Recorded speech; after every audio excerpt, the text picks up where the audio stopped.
ఒక మగాడు ఒంటరిగా ఉంటే కెరీర్ మీద ఫోకస్ పెడుతున్నాడు అంటారు. కానీ అదే ఒక మహిళ ఒంటరిగా ఉంటే మాత్రం పెళ్లి కాలేదా?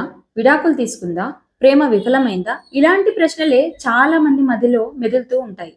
సొంత నిర్ణయాలు తీసుకోవడం, సొంత ఇంట్లో ఉండడం, సొంతంగా డబ్బు సంపాదించడం ఇవన్నీ చూసిన సమాజం ఒక్కసారిగా మహిళ ఒంటరిగా ఉంటే మాత్రం అసహనంగా ఫీల్ అవుతూ ఉంటుంది. ఎందుకంటే ఒంటరిగా ఉండే మహిళను మన సమాజం ఇంకా పూర్తిగా అంగీకరించలేకపోతుంది.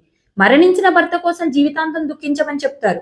కానీ అదే మహిళ తిరిగి నవ్వుతూ జీవిస్తే మాత్రం ఆమెకసలు బాధే లేదు అంటారు.